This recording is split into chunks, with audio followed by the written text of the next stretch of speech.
Good morning, students. Last time we had started with your lesson 1 in science, right?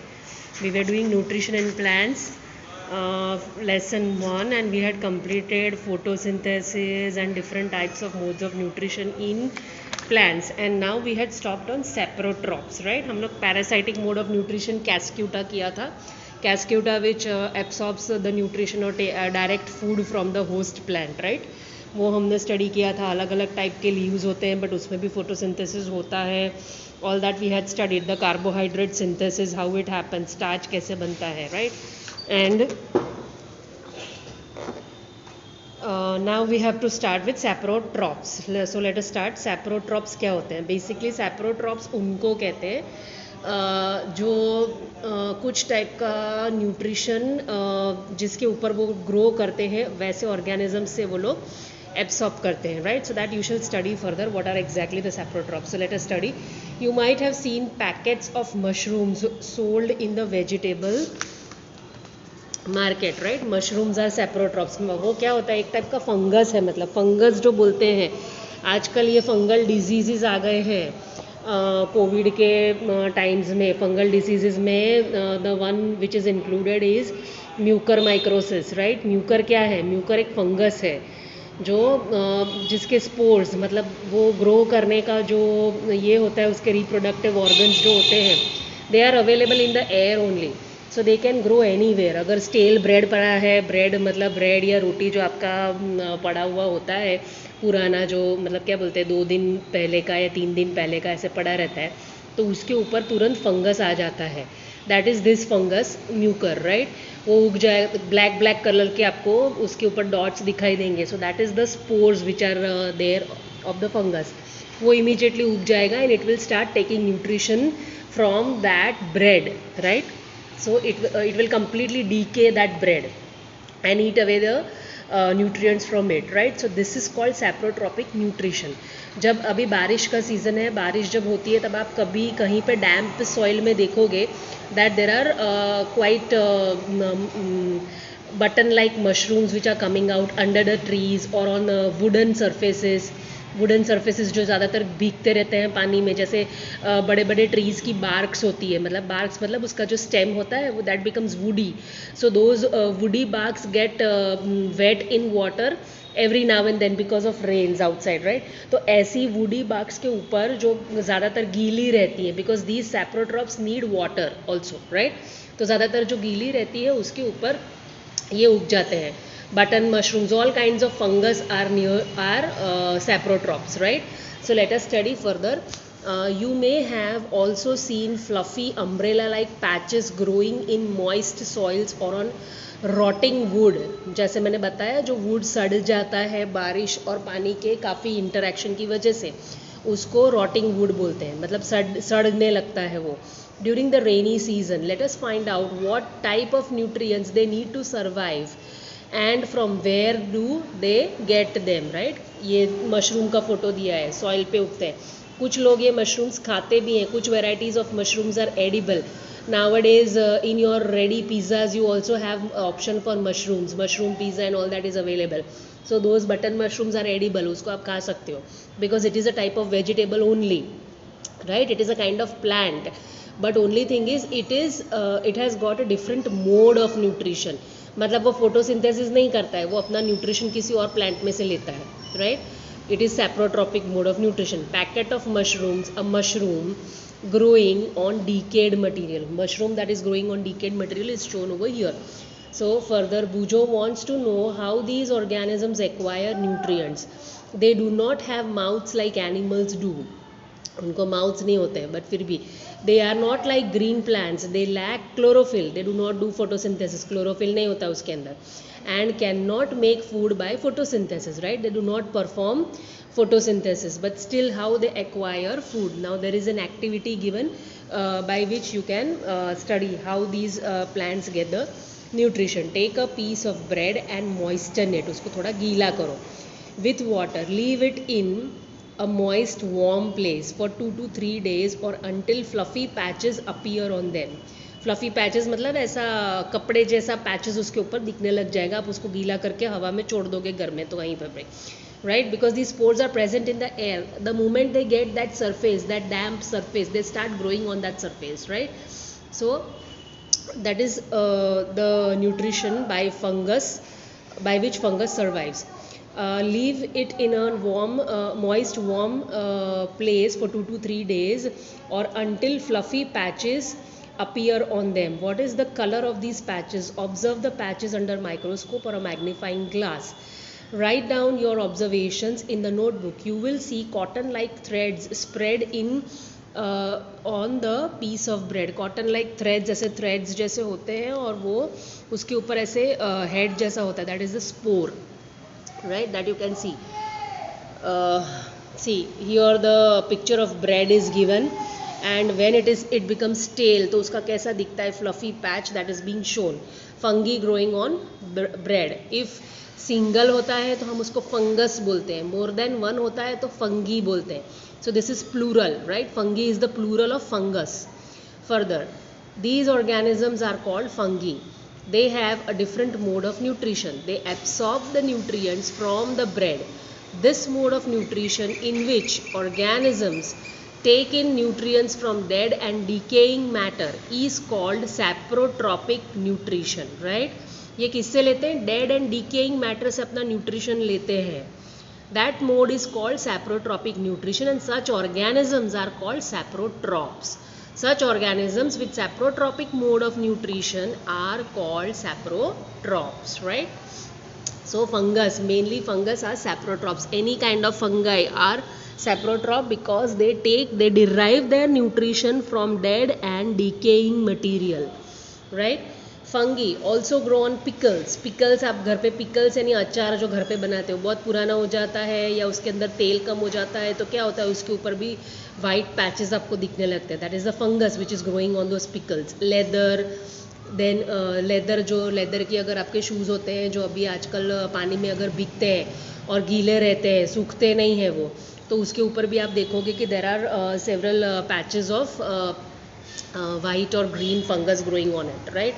And other articles that are left in hot and humid weather for long time. During the rainy season, they spoil many things. Ask your parents about the menace of fungi in your house. Fungus कहीं भी उगता है, right? और आजकल के current scenario में Covid positive लोगों को जो ज़्यादा प्रॉब्लम्स होते थे लंग्स में, जिनको ज़्यादा इन्फेक्शन हो जाता है, उन लोग को स्टीरॉइड्स दिए जाते हैं. तो steroids are something hormonal pills, right? जिन लोगों पे ऐसा ट्रीटमेंट हुआ है, जिनकी इम्यूनिटी कम हो जाती है स्टीरॉइड की वजह से, उनके ऊपर भी ये फंगस अटैक करने लगा है. It is called Mucor माइक्रोसिस and this Mucor Yeats away different parts. उनके ऑप्थेल्मिक नर्व्स के ऊपर अटैक करते हैं. ऑप्थेल्मिक नर्व्स मतलब वो नसें जो होती है जो आईज़ और ब्रेन के बीच में कम्युनिकेशन करती है, उनको ऑप्थेल्मिक नर्व्स कहते हैं. तो उसके ऊपर अटैक करते हैं, जिसकी वजह से काफ़ी लोगों के आईज़ निकालने पड़े हैं because they are not able to see and those portions get infected. So to remove that fungus from the body, doctors have to remove that portion of that body, right? So this is happening, right? There are certain medicines by which you can treat it now. Amphotericin and all that is available in the market. So if you get treatment, proper treatment on time, it is curable. ऐसा नहीं है कि उससे डर के जीने का है, but best protection from any kind of bacteria, any kind of virus, any kind of fungal spores is your mask. So please do not remove your mask at a place which is closed, right? जहाँ पे sunlight effectively आती जाती रहती है, area खुला है, जहाँ पे हवा अच्छी है, धूप आती रहती है, वहाँ पे अगर आप थोड़ी देर के लिए मास्क नहीं पहनो तो ठीक है, चलेगा. बिकॉज धूप की वजह से क्या होता है, वो सारे माइक्रो ऑर्गेनिजम्स मर जाते हैं. But if you are going at a closed place or where there are a lot of people there in interaction, काफ़ी सारे लोग एक साथ क्राउड में इकट्ठा हुए हैं, तो वहाँ बिना मास्क के मत जाया करो. अभी भी कोविड ख़त्म हुआ नहीं है. The pandemic is not over. So please take care of your self.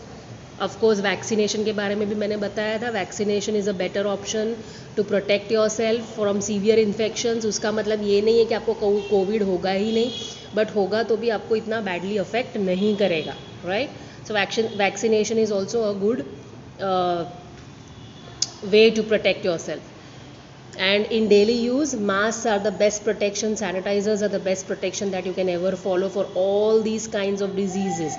सिर्फ कोविड के लिए ही नहीं, कोई भी बैक्टीरियल इन्फेक्शन हो, दूसरा कोई भी वायरल इन्फेक्शन हो, जैसे हिपेटाइटिस है या हिपेटाइटिस के भी 2 टाइप्स होते हैं, या दूसरा कोई भी इन्फेक्शन हो, वो आपको नहीं होगा, right. Okay, now the fungal spores are generally present in the air. जैसे मैंने बताया, फंगल स्पोर्स सब जगह एयर में प्रेजेंट होते हैं। When they land on wet and warm things, they germinate and grow. Now can you figure out how we can protect our things from getting spoiled? हम लोग कैसे बचा सकते हैं हमारे थिंग्स को स्पॉइल होने से? Some organisms live together and share both shelter and nutrients. This relationship is called symbiosis. कुछ जो organisms होते हैं वो एक साथ में मिलजुल के रहते हैं।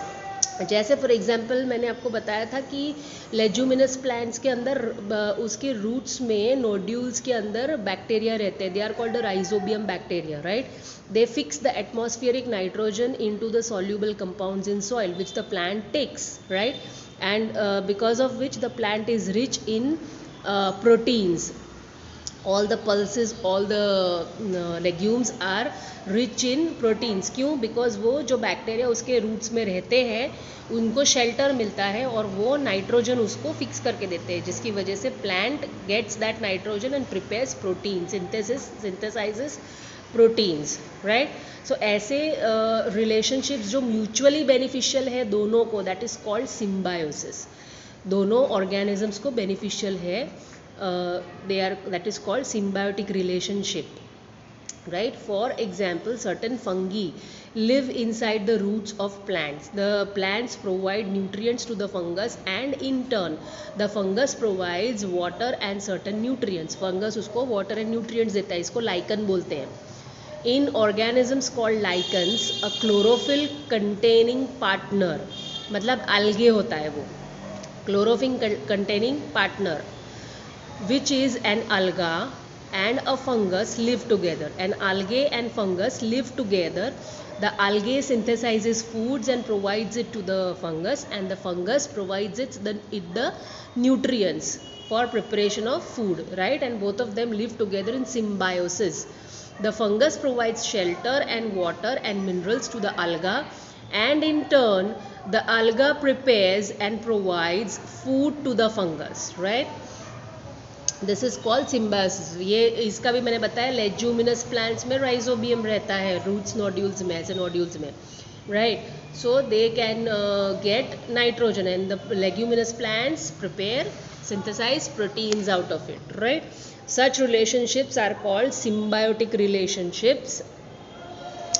Paheli is keen to know whether her beautiful shoes which she wore on special occasions were spoiled by fungi during the rainy season. She wants to know how fungi appear suddenly during the rainy season. Suddenly क्यों होते हैं? Because उसके spores already atmosphere में present होते हैं, वो suddenly कहीं नहीं आए, वो स्पोर्स आपके सरफेस पे गिरते हैं हवा में से एंड दे स्टार्ट जर्मिनेटिंग, और ऐसे ही आपका फूड स्पॉइल होता है। Boojho says once his grandfather told him that his wheat fields were spoiled by a fungus.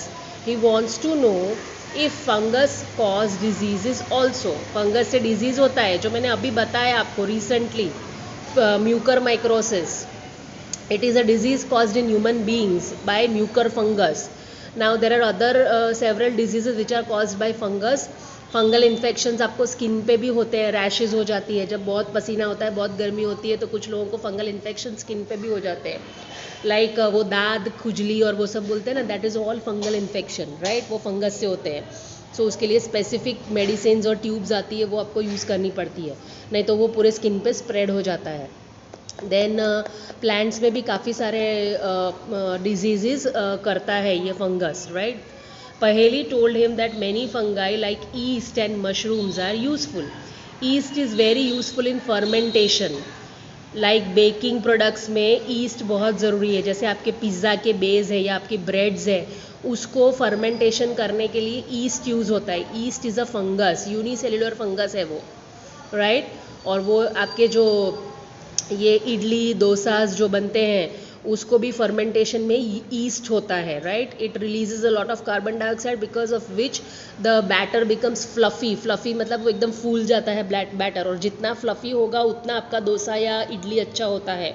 So that is because of yeast. So yeast is used in the baking industry for also for making alcohols. Alcohols मतलब काफ़ी सारे आपके ये beverages जो होते हैं, for example beer and all kinds of wines, they are made by the usage of yeast. Yeast helps you to have the fermentation. But some fungi cause diseases in plants, animals including humans. Some fungi are also used as medicines, right. Some fungus are a main important thing. medicine में कैसे use होता है? The first antibiotic which was invented was from a bread mold. bread के ऊपर ये ऐसा mold का fungus उगा है, और उसको लेकर के एक बैक्टीरिया पे वो साइंटिस्ट रिसर्च कर रहे थे. His name was Alexander Fleming, and he was researching something on that bread, and he saw that there was some bacteria जिसको ये फंगस खा रहा था. तो उसके ऊपर से उन्होंने वो दवाई बनाया. That those medicines are called antibiotics. Please remember that. Antibiotics जो है वो फंगस में से बनते हैं, right. Penicillin was invented. Penicillin was a fungus, और उसमें से जो एंटीबायोटिक बनाया गया उसको बोलते हैं Penicillium, right. So antibiotics were being prepared by the use of funguses. Now let us read further. Now how nutrients are replenished in the soil. Have you seen farmers spreading manures or fertilizers in the field, or gardeners using them in lawns or in pots? Do you know why this is done? Fertilizer डालना पड़ता है क्योंकि fertilizer क्या है? It is rich in nutrients. So plant को कुछ type के nutrients देने ज़रूरी है. सो उसके लिए फार्मर्स ऐड आर्टिफिशियल फर्टिलाइजर्स और मैन्योर्स मतलब ऑर्गेनिक होते हैं, वो आर्टिफिशियल केमिकल्स नहीं होते. मैन्योर्स आप घर पे भी बना सकते हो. कैसे बना सकते हो उसके लिए मैं एक वीडियो आज आपको भेजूंगी. Just study that video. आपके घर में जो फ्रूट्स के छिलके या वेजिटेबल्स के छिलके आप निकाल के फेंक देते हो, you discard it into the dustbin because you don't want it. उसका आप क्या करोगे? आलू छीलते हो सब्जी के लिए तो उसके छिलके मम्मी फेंकती होगी, पर उसका हम लोग ऑर्गेनिक मैन्योर बना सकते हैं. तो वो कैसे बना सकते हैं? That I will send you a video. और वो मैन्योर आप आपके प्लांट्स में डालोगे तो प्लांट्स बहुत अच्छे से ग्रो करेंगे because it is an organic fertiliser, right. So let us study further. You learned that plants absorb minerals and nutrients from the soil, so their amounts in the soil keep on declining. जैसे जैसे एक nutrient absorb करता जाएगा उसका amount soil में से कम होता जाएगा. तो उसको वापस डालना तो पड़ेगा ना सॉइल में, नहीं तो नए प्लांट्स कैसे उगेंगे? That is why addition of fertilizers and manures is essential. Fertilizers and manures contain nutrients such as nitrogen, potassium, phosphorus, etc. These nutrients need to be added from time to time to enrich the soil. We can grow plants and keep them healthy if we can fulfill the nutrient requirements of plants, right?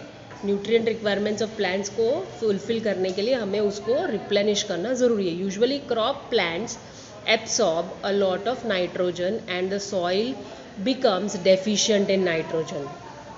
Crops generally nitrogen लेते हैं तो nitrogen उसमें से कम हो जाता है, तो फिर वो उसको रिप्लेनिश कैसे करेंगे फार्मर्स वापस से नाइट्रोजन को? You learn that through nitrogen gas. Though nitrogen gas is available in plenty in air, plants cannot use it in the manner they can use as carbon dioxide. मतलब जैसे हवा में से कार्बन डाइऑक्साइड प्लांट्स लेते हैं वैसे nitrogen नहीं ले सकते हैं. नाइट्रोजन उनको सॉल्यूबल फॉर्म में चाहिए, सॉइल में एज अ न्यूट्रिएंट चाहिए. तो वो हवा में कितना भी नाइट्रोजन प्रेजेंट है उसको नहीं ले सकते हैं. तो उसके लिए क्या किसका रोल आता है? Some bacteria, rhizobium for example. Rhizobium is fixing atmospheric nitrogen into soluble compounds in soil which can be absorbed by the plant. They need nitrogen in a soluble form. Hence, addition of fertilizers and manures enriches soil. The bacterium called rhizobium can take atmospheric nitrogen and convert it into a usable form. But rhizobium cannot make its own food, so it often lives in the roots of gram, peas, mung, beans and other legumes and provides them with nitrogen, right? I have explained you this earlier. Leguminous plants में nitrogen fixing करता है rhizobium, ऐसे उनके roots में ऐसे nodules में रहता है. I will send a photo of that along with this video so that you can see the root nodules. And वो नोड्यूल्स के अंदर वो उसको शेल्टर मिलता है और वो नाइट्रोजन फिक्स करके उनको देता है. So it is also a symbiotic relationship between the leguminous plants and the rhizobium bacteria, right. Okay, legumes with nitrogen. In return, the plants provide food and shelter to the bacteria. They thus have a symbiotic relationship. This association is of great significance for the farmers. They can reduce the use of nitrogenous fertilizers where leguminous, जहाँ पे leguminous plant उगे हुए हैं उधर उनको nitrogen fertiliser डालने की ज़रूरत इसलिए नहीं पड़ती क्योंकि नाइट्रोजन अपने आप फिक्स हो जाता है लेग्यूमिनस प्लांट्स ग्रो करने से, right. Plants are grown. Most of the pulses that is dals, आपकी कोई भी तूर दाल, मूंग दाल, ये सारे क्या है लेग्यूमिनस प्लांट्स है, are obtained from leguminous plants. That is why these dals are rich in proteins because they get a lot of nitrogen in the soil through rhizobium, right. In this chapter you learned that most of the plants are autotrophs, only a few plants are parasitic or saprophytic. Saprophytic होना चाहिए यहाँ पे, saprophic is wrong, saprophytic करो इधर, it should be PHYTIC, saprophytic.